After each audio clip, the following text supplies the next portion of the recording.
Cuando programamos en Pascal o en Java o en cualquier lenguaje de programación, utilizamos funciones, procedimientos o métodos o algo similar que nos permite modularizar nuestro programa y hacerlo más fácil de programar y más reutilizable. Entonces, podríamos pensar cómo es que estos programas en otros lenguajes de programación convierten este código de un procedimiento, función, etcétera, a assembler y cómo se codifican estas cosas en lenguaje de máquina.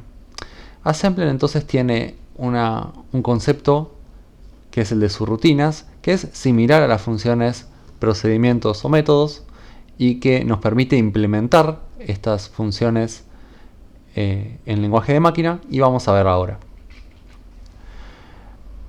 Para empezar a ver este concepto, vamos a hacer un ejemplo de un programa muy simple que determina si un número es par o no lo es. Entonces vamos a tener aquí una variable num, que en este caso vale 4, pero podríamos no saber cuánto vale, y la variable res, donde tenemos que poner el resultado de si este num es par o no. Y en este caso elegimos codificar el resultado de la siguiente forma. Si mi número es par, entonces el resultado va a ser FF, es decir, un byte con todos unos, y si no, va a ser 00, es decir, un byte con todos ceros. ¿Y cómo podemos resolver este problema? Bueno, la estrategia que vamos a utilizar es la siguiente. Si vemos aquí, tenemos el 6, que codificado en binario es 110, y sabemos que el 6 es par. Y después podemos ver que el 7 es 111 y que es impar, y que el 8 es 1000 y que es par. Y entonces acá ya vemos un patrón. Si el número termina con un dígito 0, es decir, si el dígito menos significativo es 0 en la codificación binaria, entonces el número es par. Y si no, el número es impar. Entonces, utilizando esta idea, vamos a resolver este problema. Lo primero que vamos a hacer es copiar num al registro AX, así trabajamos derecho con el registro. Entonces en este caso AX va a valer 4 o 100 en binario. Luego, y aquí está la parte más esencial de la solución, lo que vamos a hacer es aplicar una máscara a esta variable AX que tiene nuestro número, y esta máscara lo que va a hacer es aislar solamente el bit menos significativo, el bit de más a la derecha, que es el que nos interesa. ¿Y cómo hace eso? Bueno, acá estamos creando una máscara donde tenemos un montón de ceros y después el valor 1 en el bit menos significativo. Recordemos que como esto es hexadecimal, este no es el 1 binario, sino que es el 1 hexadecimal, que en este caso serían 3 ceros y un 1, es decir, hay 4 bits dentro de este 1 en realidad. Entonces esta máscara aplicada a la X, y en este caso que tenemos un número 4, me va a dar el número 0, ¿bien? Porque el 4 tiene un 0 en su último dígito.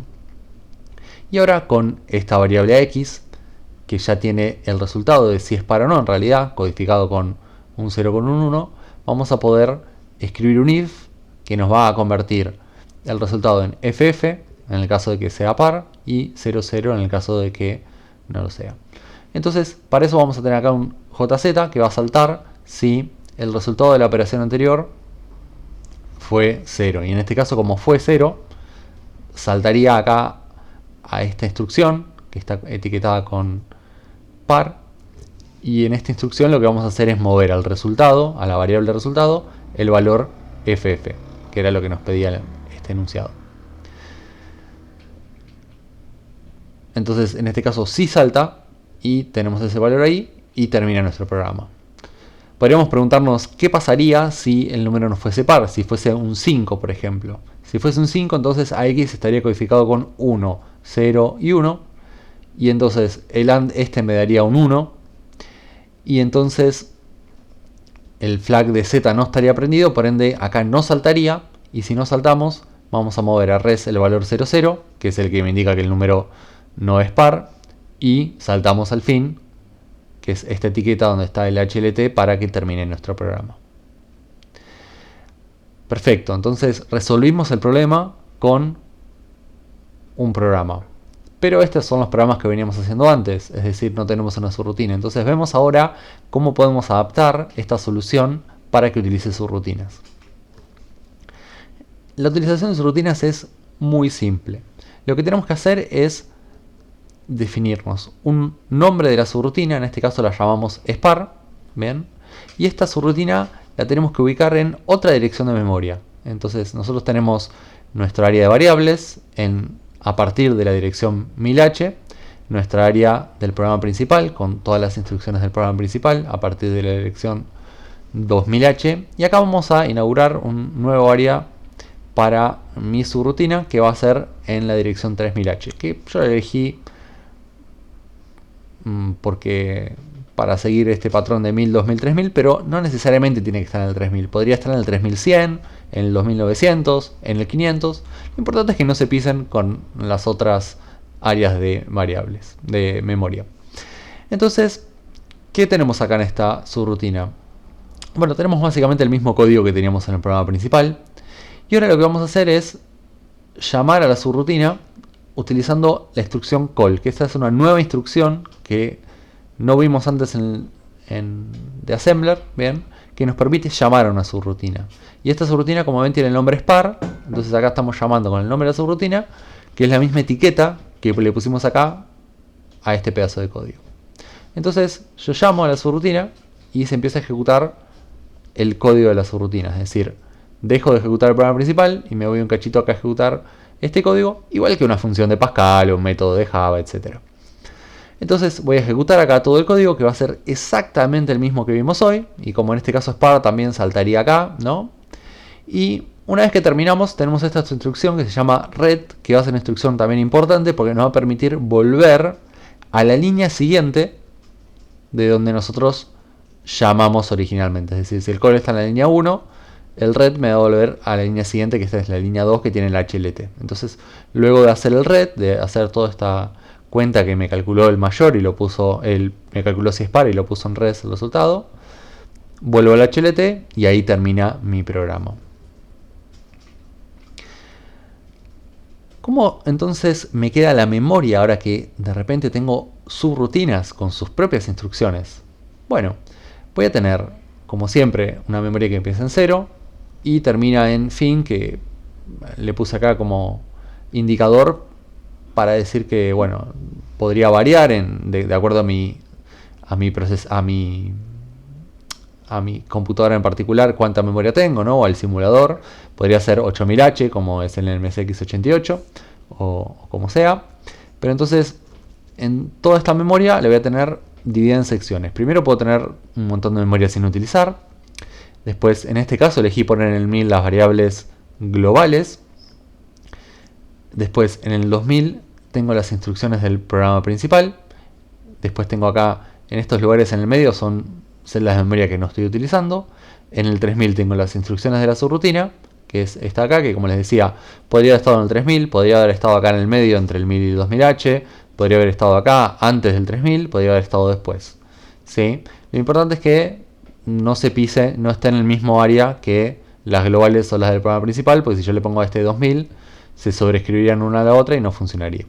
O si yo le pongo a este en vez de 3000, 2FFF, o sea, justo antes del programa principal, también se solaparían y no se codificaría bien nuestro programa en la memoria. Y finalmente tengo entonces el área de la pila, que va a estar a lo último, y esta es mi nueva imagen entonces que tengo que tener en la cabeza de cómo es la memoria de un programa, ¿no? Todas las distintas áreas que tiene el programa respecto del uso de la memoria. Entonces, en resumen, si quiero hacer una subrutina, llamo con call para invocarla, que antes en otros lenguajes de programación directamente ponemos el nombre de la subrutina, acá tenemos que poner call y el nombre, ¿sí? Después volvemos de la subrutina con ret, ¿sí? Cuando terminó el código, volvemos con ret a la siguiente línea. Y es importante, como les decía, ubicarlo en otra área de memoria y ponerle un nombre o etiqueta que sea el mismo en estos dos casos, ¿no? Porque si tuviésemos más subrutinas, bueno, cada una tendría su nombre y podría hacer un call con distintos nombres para llamar a cada una de ellas. Y por último, vamos a ver un problema que tiene la solución que presentamos. En este caso nuestra solución referencia a variables globales, es decir, aquí dentro de la subrutina estamos referenciando a la variable num y a la variable res que están fijas ahí en el código y que no se pueden cambiar fácilmente. Entonces, si yo quisiera llamar a esta subrutina para calcular si es par otro número, este número num2, por ejemplo, que vale 5, o cualquier otro número, hasta podría tener más de dos números para ver si son pares. Entonces, si yo quiero llamar y ver si son pares otros números, tengo un problema, porque esta subrutina solamente se referencia con num y con res, referencia a num y res. Entonces, si yo llamo de nuevo, si llamo dos veces a la subrutina, siempre me va a calcular en base a num y a res. Entonces, no me sirve esta subrutina como una subrutina reutilizable. No me sirve para pasarla a otro programa y utilizarla, o para utilizarla en el mismo programa varias veces. Por ende, lo que necesitamos es el concepto que también está en otros lenguajes de programación de parámetros, que vamos a ver más adelante.